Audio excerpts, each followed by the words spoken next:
Vues ainsi au ralenti, elles paraîtraient presque clémentes, les vagues de la tempête Kiran, observées au pied de la mer sud de Cailleux-sur-Mer, en tout début de matinée du 2 novembre. On était pourtant encore loin de l'heure de la pleine mer, prévue ce jour-là pour le début d'après-midi. Même les oiseaux marins peinaient à lutter contre le vent.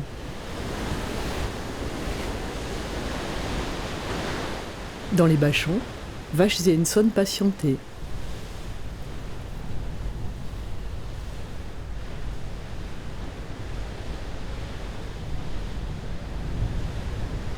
À l'heure de la pleine mer, les vagues se creusaient davantage encore. Sur le front de mer de Cailleux, au plus fort de la tempête, Météo France a relevé des rafales à 137 km/h.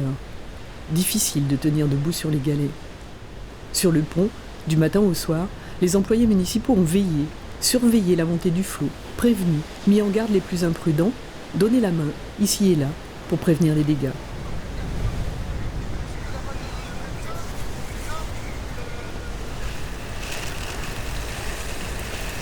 Les vagues ont léché la digue. Les galets roulaient sur le chemin de planche, l'écume s'étirait vers le muret, le vent soufflait, les pompiers tournaient. Quelques-uns ajoutaient un peu d'inquiétude au dispositif d'urgence, mais ils n'étaient heureusement pas très nombreux. Finalement, la digue a joué son rôle. Elle a absorbé tous les surplus d'eau. Les rechargements en galets préalables avaient été suffisamment conséquents.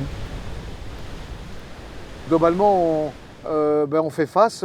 Le front de mer de Cailleux était quand même pas mal protégé, puisque la dernière tempête, il n'y avait pas eu de gros départs de galets. Le pire, c'est pour la route blanche, et notamment la piste cyclable, où là, au nord de Cailleux, il y a eu un gros départ de galets. Et là, il va falloir rapidement recharger cette zone sur le nord de la ville de Cailleux-sur-Mer. Dans la soirée, le vent s'est un peu calmé, la tempête est passée. Quelques toitures arrachées, des arbres déracinés, une coupure de courant à la Molière. Des dégâts plutôt contenus, à Cailleux-sur-Mer, pour cette fois-ci.